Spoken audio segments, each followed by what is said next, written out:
हमने इस चैप्टर को पार्ट 1 में पढ़ लिया है। अब हम इस चैप्टर से संबंधित प्रश्न उत्तर और कुछ एक्सरसाइज करते हैं।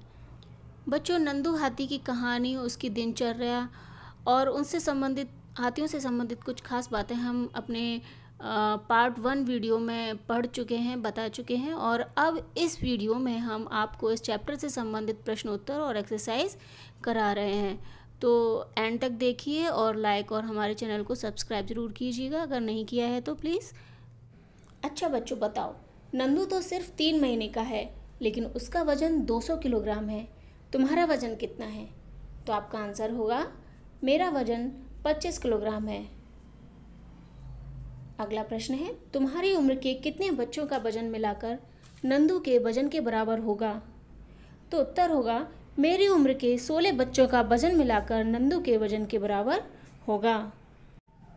अगला प्रश्न है, अगर तुम नंदू होते और झुंड में रहते तो क्या क्या करते? उत्तर, यदि मैं नंदू होता तथा झुंड में रहता तो मैं नाचता, गाता, दिन भर खेलता तथा बहुत मज़े करता और रात में मैं अपनी माँ के पास ही सोता।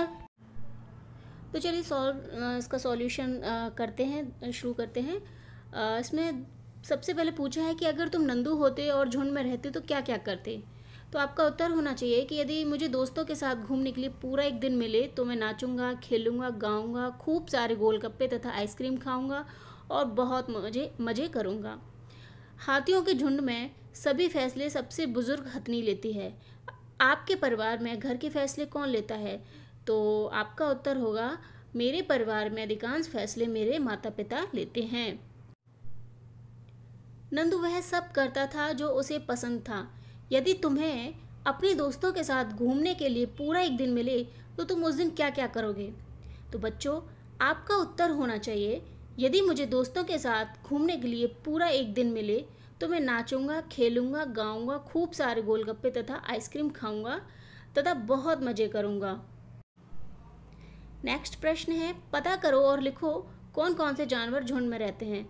तो जो जानवर झुंड में रहते हैं तो उत्तर होगा, भेड़, हिरन, जैबरा, जंगली भैंसे, जंगली कुत्ते, चिड़िया, पेंगुइन आदि ये सभी जानवर झुंड में रहते हैं। अगला प्रश्न है, क्या तुम भी समूह में रहते हो? तुम्हें समूह में रहना कैसा लगता है?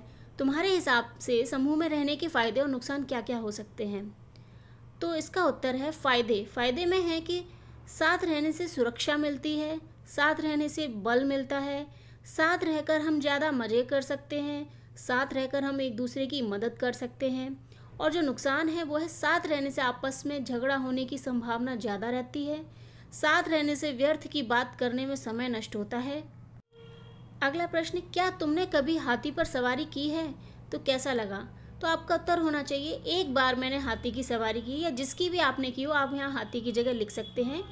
तो जैसे मैंने एक बार हाथी की सवारी की है तो मुझे हाथी की सवारी में बहुत मज़ा आया। आप इस तरह से इसका प्रश्न उत्तर लिख सकते हैं। अगला प्रश्न है, तुम कौन कौन से जानवर पर बैठे हो, उनके नाम लिखो। तो बच्चों, आप जिन जिन जानवर पर बैठे हैं आप उनके नाम लिख सकते हैं, जैसे कि मैं हाथी तथा घोड़े पर बैठा हूँ या बैठी हूँ। तुमने अपने आसपास फिल्मों या किताबों में कई जानवरों को देखा होगा। अकेले और झुंड में देखे गए जानवरों में से किसी एक के बारे में पता करके कुछ खास बातें लिखो। तो आपका उत्तर होना चाहिए, जैसे मैंने अपने आसपास कुत्तों को देखा है, एक कुत्ता मेरा पालतू भी है, कुत्ता बहुत ही आज्ञाकारी तथा वफादार जानवर होता है, कुत्ते को माँ सबसे ज़्यादा पसंद है, कुत्ते के कान दिखाई देते हैं और शरीर पर बाल होते हैं, कुत्ते बच्चे देते हैं, कुत्ते हमारे घर की रक्षा करता है, आवारा कुत्ते झुंड में रहते हैं और झुंड में रहने के साथ ये काफ़ी आक्रामक भी हो जाते हैं। सोचो और लिखो, बगुला भैंस पर क्यों बैठा होगा? उत्तर, बगुला भैंस का दोस्त होता है। यह भैंस के शरीर पर के यह भैंस के शरीर के कीड़ों को खाकर भैंस की मदद करता है। क्या तुमने किसी जानवर को दूसरे जानवर पर सवारी करते देखा है? उसका नाम लिखो। जी हाँ, जैसा कि इस चित्र में हम देख रहे हैं कि एक भैंसे के ऊपर बगुला बैठा है, यानी कि ये जो बगला है ये सवार जानवर है, ठीक है। और जो सवारी दे रहा है जानवर वो है भैंस। ऐसे और जानवरों के नाम लिखो जिन्हें हम सवारी के काम में लाते हैं। तो उत्तर है घोड़ा, हाथी, ऊंट। अगला प्रश्न, ऐसे जानवरों के नाम लिखो जिन्हें हम सामान ढोने के काम में लाते हैं। उत्तर, गधा, बैल, घोड़ा, हाथी। तुमने इन जानवरों की बातें पढ़ी? तुम्हें क्या लगता है इनमें से कुछ उदास क्यों हैं? तो इसका उत्तर इस प्रकार होगा। ये सारे जानवर उदास हैं क्योंकि लोगों ने इन्हें पकड़कर अपने फायदे के लिए बंद कर रखा है, जिससे इन जानवरों की स्वतंत्रता छिन गई है। अगला प्रश्न है, पेड़ों पर झूमते और लटकते बंदर और मदारी के बंदरों में तुम्हें क्या अंतर लगता है? तो इसका उत्तर इस प्रकार होगा। पेड़ों पर झूमते लटकते बंदर आज़ाद होते हैं। वे अपनी मन मर्जी के अनुसार कहीं भी आ जा सकते हैं। वे झुंडों में रहकर खुश रहते हैं, जबकि मदारी के बंदर बंधे रहते हैं। ये कहीं भी अपनी मर्जी के अनुसार नहीं जा सकते। मदारी द्वारा दिए गए भोजन से ही उन्हें संतोष करना पड़ता है। आज़ाद नहीं रहने के कारण ये दुखी रहते हैं। अब आपके लिए एक छोटा सा इल्यूजन है। बताइए कि इस हाथी के कितने पैर हैं?